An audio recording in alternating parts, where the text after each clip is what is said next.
오늘 본문, 제가 함께 읽은 본문은 바울이 2차 전도 여행 중에 들렸던 빌립보에서 있었던 사건을 우리에게 들려주고 있습니다. 우리는 이 사건을 통해서 자기중심적인 신앙을 벗어나 주변을 둘러볼 줄 알고 또 다른 사람을 위한 하나님의 일하심을 인정하는 법을 배워보려 합니다. 바울의 2차 전도여행은 시작부터 순탄치가 못했습니다. 잘 아시는 것처럼 바울은 자신의 영적인 지도자이고 후견인이었던 바나바와 다투었습니다. 1차 전도여행 중에 도망갔던 바나바의 조카 마가를 다시 데려가는 문제로 서로 간에 충돌이 있었고 결국 이 충돌은 해결되지 못해서 둘은 헤어지게 되었습니다. 1차 전도여행은 사실상 바나바가 주도했던 여행이라 할 수 있습니다. 바나바가 원래 구브로 출신입니다. 그래서 고향 구브로를 통해서 그가 알고 있던 지인들을 방문하는 것으로 1차 전도여행은 진행되었습니다. 이런 바나바의 도움을 받지 못하게 된 것입니다. 그래서 어쩔 수 없이 바울은 자기가 원래 살던 지역 다소가 있는 내륙 지방으로 전도여행을 선택하게 되었습니다. 이후의 여정도 어려웠던 것은 마찬가지입니다. 사도행전 16장 6절 이후에 보면 바울이 아시아라고 하는 지역으로 가려 했지만 성령께서 그 길을 막으셨다고 합니다. 이후 비두니아라고 하는 북쪽으로 가려 했을 때에도 주의 사자가 나타나 그 길을 막았습니다. 연속된 거절을 경험하고 바울이 향한 곳은 드로아입니다. 드로아는 지중해 전역으로 갈 수 있는 항구가 있던 도시였습니다. 바울이 왜 드로아에 갔을까라고 생각해 보면 아마도 바울은 드로아에서 배를 타고 안디옥으로 돌아가려 했을 것으로 우리는 추측할 수 있습니다. 원래 2차 전도여행의 목적이 1차 전도여행지를 다니는 것이지 다른 지역이나 다른 도시로 가려는 목적이 아니었기 때문이고 애초부터 더 먼 여행을 준비하지 않았었기 때문입니다. 그때에 하나님께서 바울에게 환상을 보여주십니다. 마게도냐 사람이 나타나 우리에게 건너오라 라고 하는 음성을 들려준 겁니다. 바울이 얼마나 기뻤을지를 우리는 한번 생각해 보아야 합니다. 왠지 잘 안 되잖아요. 바나바와 싸우고부터 하는 일들이 족족 안 되는 그런 실패 속에 이젠 돌아가야 하나 보다. 이번 선도는 영 뜻한 대로 안 됐구나 라고 하는 그때에 하나님의 환상을 보았으니 얼마나 기뻤을까요? 그래서 성경 본문은 바울이 힘써 마게도냐로 가기를 준비했다, 즉각적으로 준비했다라고 알려줍니다. 그렇게 새로운 대륙, 오늘날의 유럽 선교가 시작되었습니다. 그렇게 시작된 유럽 선교에서 첫 번째로 방문한 도시가 빌립보입니다. 이곳에서 회당이 없었기 때문에 기도하는 곳을 찾던 중에 옷감장사인 루디아라고 하는 사람을 만납니다. 그녀가 그녀의 가족들에게 세례를 주고 그녀가 강권하여 자신의 집으로 모시는 그런 내용이 성경에 기록되어 있습니다. 여기까지 보면 이제부터 선교가 잘 풀릴 것 같은 그런 느낌을 줍니다. 환상을 보고 마게도냐로 넘어왔고 또 오자마자 빌립보에는 자신들을 위해서 준비한 사람을 만났으니 그렇게만 보이는 겁니다. 하지만 그렇지 않았습니다. 빌립보에서도 바울과 그 일행은 전혀 예상하지 못했던 어려움을 겪게 되는데요. 그 장면이 오늘 제가 함께 읽었던 본문이 기록하고 있습니다. 본문의 바로 앞 16절 이후의 내용을 보면 점을 잘 치는 귀신 들린 여종이 있었습니다. 그런데 그녀가 계속해서 바울을 쫓아다니며 괴롭혔습니다. 며칠 동안 계속된 이 괴롭힘에 바울이 참다 못해서 그녀를 묶고 있던 악한 영, 귀신을 내쫓아 주었습니다. 이 일을 보면 그 자체로는 매우 선하고 좋은 일이라 할 수 있습니다. 하지만 이 종의 주인들에게는 그렇지 않습니다. 왜냐하면 이 여종을 통해서 많은 경제적인 이익을 얻었는데 그 모든 수입의 소망이 끊어졌기 때문이다 라고 성경은 우리에게 알려줍니다. 주인들에게는 그녀가 치유되는 것보다 그녀가 가져다 줄 돈이 더 귀했기 때문입니다. 그래서 그들은 바울 일행을 고발합니다. 고발을 받은 빌립보의 관리들은 전후 사정을 전혀 묻지 않습니다. 사실인지 아닌지 점검하지 않고 바울과 실라와 그 일행들을 매우 치고 옥에 가두어 버렸습니다. 빌립보에 온 지 얼마 되지 않은 때의 일입니다. 아직 본격적으로 예수의 복음을 전하기 전입니다. 그러니까 이 고발 내용은 틀렸다라고 해야 합니다. 빌립보 성을 전혀 요란하게 하지 않았습니다. 로마 사람들이 받아들일 수 없는 풍속을 직접적으로 전한 적도 없었습니다. 그러니 이 고발은 모두 거짓이라 해야 하겠습니다. 이처럼 바울과 실라는 제자들은 억울한 누명을 쓰고 매를 맞고 옥에 갇히게 되었습니다. 우리가 만약 그런 일을 겪는다면, 이런 바울의 입장이 된다면, 혹 내가 바울 되기는 너무 부담스러우신 분들이라면 실라나 함께했던 다른 사람의 입장에서 이 본문을 한번 읽어보시고 깊이 묵상하면 좋겠는데요. 어떤 생각이 들까요? 억울하게 누명을 쓰고 맞고 옥에 갇혔을 때 앞서 2차 전도 여행이 시작부터 순탄치 못했다라고 말씀을 드렸습니다. 가는 곳곳 마음을 먹고 가려고 했던 곳곳이 다 막히는 경험도 했습니다. 그렇게 힘들다가 드디어 환상을 보고 또 루디아를 만나서 이제 하나님이 인도해 주시나 보다 라고 생각했는데, 그랬다면 빌립보에서의 사역은 뭔가 달라야 한다 라고 하는 기대가 있었을 텐데 그렇지 못한 상황을 만난 겁니다. 실망하는 마음은 바울에게 없었을까요? 하나님 나한테 왜 이러시지? 왜 하는 족족 이렇게 안 되지? 이런 마음도 들 수 있었을 것 같습니다. 본문은 바울이 밤늦은 시간까지 기도하고 찬송했다고 알려주는데요. 굉장히 궁금합니다. 무슨 기도를 했을까요? 바울이 무슨 기도를 했을까? 지금 이 상황을 낱낱이 하나님께 고자질 했겠죠. 하나님 이게 뭡니까? 아니 환상 보여주셨잖아요. 오라 그래서 왔잖아요. 근데 사역을 시작하기도 전에 어떻게 저를 이렇게 가둘 수 있죠? 라고 혹 기도하지는 않았을까? 이런 생각도 해봅니다. 그렇게 기도했다 하더라도 바울 좀 심하네. 하나님 뜻이 있겠지. 기다려야지. 이렇게 생각할 사람은 그렇게 많지 않을 것 같습니다. 한편 루디아와 같이 바울이 갇힌 것을 지켜보고 또 위하여 기도해 주는 사람들의 마음과 기도는 어떤 것이었을까요? 억울하게 갇혔으니까 빨리 억울함을 풀어주시기를 기도하지 않았을까요?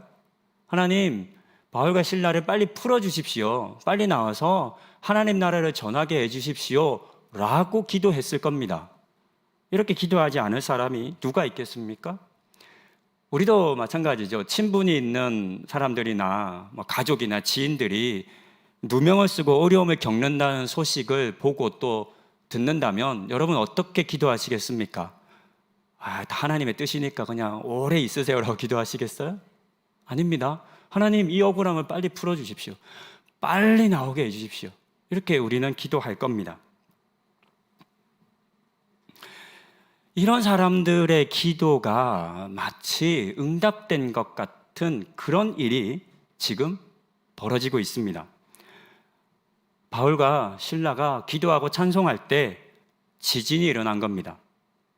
그리고 바울과 신라의 발을 묶고 있던 착고가 풀렸고 옥의 문도 열렸습니다. 만약에 모든 문이 열렸다, 또 모든 죄수들의 착고가 풀렸다고 한다면 아마 난장판이었을 겁니다. 그렇죠? 죄수들이 도망가지 않을 이유가 없으니까요. 근데 그런 내용이 없는 것을 보면 아마도 바울과 실라의 일행만 풀렸을 것으로 보통 학자들은 생각합니다. 그렇게 보면 더 이 사건이 하나님의 역사, 우리의 기도의 응답이라 할 수 있을 겁니다. 다 안 열렸는데 바울과 실라가 갇힌 옥의 문만 열리고 착고가 풀어졌으니 누가 봐도 명백히 이것은 하나님의 역사이고 바울과 실라를 위한 일이라 할 수 있을 것 같습니다. 여기서 사도행전에 기록된 또 다른 두 사건의 본문을 한번 살펴봅니다. 5장과 12장에서 있었던 일인데요. 5장 18절과 19절입니다. 사도들을 잡아다가 옥에 가두었더니 주의 사자가 밤에 옥문을 열고 끌어내요. 12장 5절부터 7절 그리고 10절입니다. 이에 베드로는 옥에 갇혔고 교회는 그를 위하여 간절히 하나님께 기도하더라. 헤롯이 잡아내려고 하는 그 전날 밤에 베드로가 두 군인 틈에서 두 쇠사슬에 매여 누워 자는데 파수꾼들이 문 밖에서 옥을 지키더니 호련히 주의 사자가 나타나매 옥중에 광채가 빛나며 또 베드로의 옆구리를 쳐 깨워 이르되 급히 일어나라 하니 쇠사슬이 그 손에서 벗어지더라. 이에 첫째와 둘째 파수를 지나 시내로 통한 쇠문에 이르니 문이 저절로 열리는지라. 두 본문은 옥에 갇혔던 사도들과 베드로가 하나님의 기적적인 인도하심으로 말미암아 옥에서 나오는 장면을 우리에게 알려줍니다. 본문에 기록된 두 사건에서와 같이 하나님께서는 천사들을 보내서 옥문을 여셨고 제자들과 사도들을 묶었던 쇠사슬을 풀어주시고 그들을 안전하게 옥 밖으로 인도해 주셨습니다. 이 두 사건과 오늘의 본문이 기록하고 있는 사건이 다를 것이 전혀 없습니다. 그때 그랬던 것처럼 옥문이 열렸습니다. 착고가 풀렸습니다. 그러니 이 옥문이 열린 것은 하나님의 인도하심이고 하나님의 응답하심으로 우리는 볼 수 있겠습니다. 바울과 실라는 더 이상 억울하게 옥에 갇혀 있지 않아도 되었습니다. 하나님께서 우리를 위해 역사하셨다고, 기적을 행하셨다고, 우리의 기도에 응답하셨다고 말하며 그 옥문을 빠져나오면 되었습니다. 그러라고 문을 열어주신 것처럼 보입니다. 하지만 바울은 그렇게 하지 않았습니다. 모든 것이 열렸는데 그 문을 지나오지 않은 겁니다.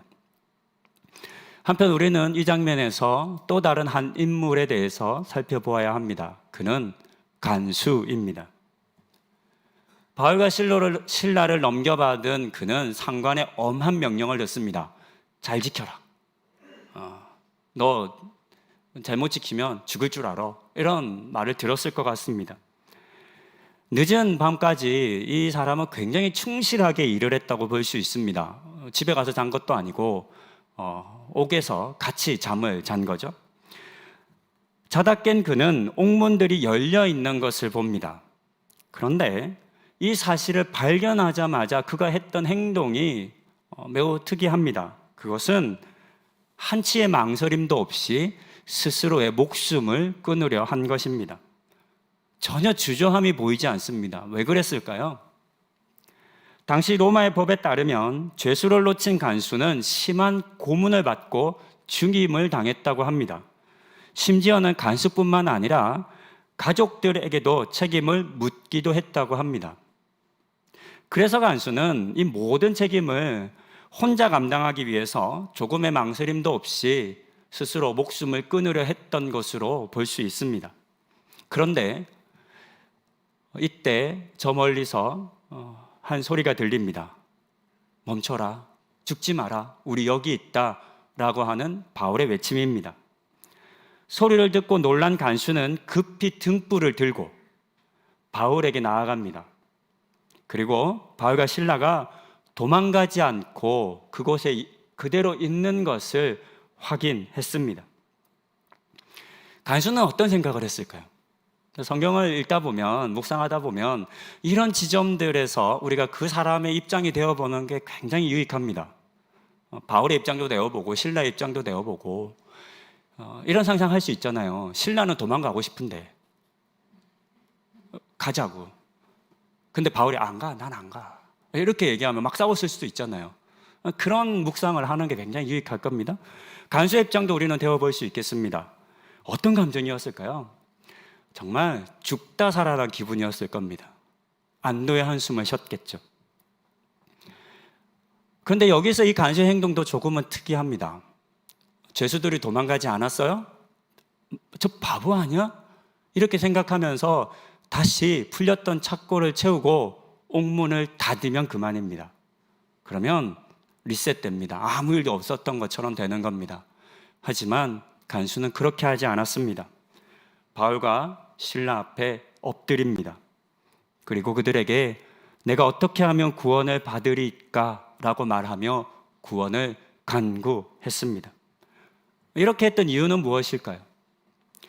아마도 간수는 바울과 신라가 보통의 사람들과는 다르다는 것을 눈치챈 듯합니다. 앞서 우리는 간수가 스스로 자결하는 하는 모습을 보았습니다. 그 말은 무엇이냐면 아직 바울과 신라가 있는지 없는지 확인도 하기 전에 스스로 목숨부터 끊으려 했던 것은 당연히 그들이 도망갔을 거라고 하는 생각과 확신 때문입니다. 이것이 보통의 사람들이 사는 방식입니다. 옥문이 열리고 착고가 풀리면 누구나 도망가는 신호로 받아들이고 기회라고 여깁니다. 믿는 사람이라면 하나님의 은혜라고 여기며 도망갔을 겁니다. 하지만 바울은 그렇게 생각하지 않았고 도망가지 않았습니다. 이 사실이 너무나 놀라웠던 겁니다. 당연히 없을 줄 알았는데, 당연히 도망갔을 줄 알았는데 그렇지 않았던 바울과 신라를 보고 그들 가운데 있는 구원, 그 구원이 보였고 그 구원을 자신의 것으로 취하고 싶었던 것으로 보입니다. 이후의 내용은 본문에 잘 기록되어 있습니다. 오늘 우리는 이 본문에서 열린 문에 주목해 보아야 합니다. 이 문은 과연 누구를 위해서 열린 것일까요? 모든 상황은 이 문이 바울과 신라를 위해 열린 문인 것처럼 보입니다. 하지만 바울의 생각은 달랐습니다. 만일 자신을 위해 열린 문이라고 생각했었더라면 그는 도망갔을 겁니다. 그러나 도망가지 않았습니다. 그러니까 바울이 이 문이 나를 위해 열린 것이 아니라 생각했음을 알 수 있습니다. 만약 바울이 도망갔다면 간수는 목숨을 잃었을 것이고 그 가족들도 엄청난 고통을 겪게 되었을 것입니다. 이런 사실을 바울이 알았을지 몰랐을지는 확인할 수 없습니다. 다만 우리는 바울의 이 선택이 간수와 그의 가족들을 구원에 이르게 한 것을 발견할 수 있습니다. 누구를 위해 문은 열렸나? 라고 하는 질문에 우리는 바울과 신라가 아니라 간수와 그 가족들을 위해서라고 하는 이 답을 이 본문을 읽을 때 찾아내야 합니다. 옥문은 바울이 지나가도록 열린 것이 아니라 알고 보니 간수가 문을 지나 들어오도록 열린 문이었습니다. 하지만 이 사실을 발견하고 인정하는 것이 결코 쉽지 않습니다. 앞서 보았던 것처럼 많은 사람들이 옥문이 열리는 기적을 바랬습니다. 하나님께서 직접 개입하셔서 억울하게 갇힌 바울과 그 일행들을 구원하여 주시기를 기도했습니다. 그리고 그 기도의 응답 같은 일이 일어난 겁니다. 바울과 신라를 묶고 있던 모든 것들이 열렸습니다. 그러니 이 일을 바울과 신라를 위한 일이 아니라고 누가 생각할 수 있겠습니까? 때로 하나님께서 나를 위해 하신 일처럼 보이고 확신이 들 때가 있습니다. 내가 기도하던 바로 그 일을 행해 주시는 것처럼 느껴질 때도 있습니다. 이때 대부분의 사람들은, 우리들은 주저함 없이, 의심 없이 그것을 취할 것입니다. 하지만 내가 취한 것으로 말미암아 누군가 고통을 받는 일이 생긴다면 우리는 어떻게 해야 할까요? 본문 속 바울이 성도님들이셨더라면 여러분들은 어떤 선택을 하셨겠습니까? 열린 옥문을 지나 도망가셨겠습니까? 아니면 바울처럼 남아 있으셨겠습니까? 여러분 스스로에게 질문해 보시고 한번 답해 보시면 좋겠습니다. 오늘 우리는 본문의 사건을 통해 나를 위한 하나님의 응답, 나를 위한 하나님의 인도하심처럼 보이는 일이라 할지라도 그것이 나를 위한 일이 아닐 수 있다는 것을 확인했습니다. 대부분의 사람들은 자신의 주변에서 일어나는 일을 자기 중심적으로 이해하고 받아들입니다. 특히 자신에게 유익하거나 좋은 일은 더 그렇게 생각합니다. 하지만 나에게 좋은 일이 누군가에게는 나쁜 일이고 고통스럽고 죽음에 이르는 일일 수도 있다는 것을 우리는 살펴야 합니다. 옥문이 열린 것은 바울과 실라에게는 좋은 일이었지만 간수에게는 불행한 일인 것처럼 말입니다. 하지만 바울이 그 열린 문을 지나지 않음으로 말미암아 간수가 그 열린 문을 지날 수 있게 되었고 그것이 그들을 구원에 이르게 했습니다. 바울과 실라가 자기 중심적인 사고에 빠진 사람들이었다면 자신들의 주변에서 일어나는 모든 일들을 자신들을 위한 일로만 여기고 생각하는 사람들이었다면 그들은 그 열린 문을 통해서 도망쳤을 겁니다. 그랬다면 간수는 비극적인 자살로 생을 마감했을 것이며 가족들은 일평생 피멍든 가슴으로 고통 속에 살아야 했을 겁니다. 오늘 우리가 직면하고 또 극복해야 할 신앙의 도전이 있다면 그것은 자기중심적인 신앙입니다.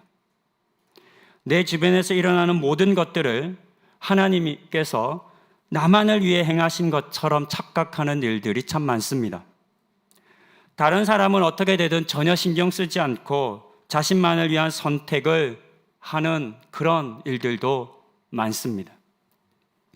이런 우리들을 향해 오늘의 본문은 그리고 바울은 모든 일들을 자기중심적으로 해석하고 받아들이지 않아야 할 때가 있음을 알려주는 것 같습니다.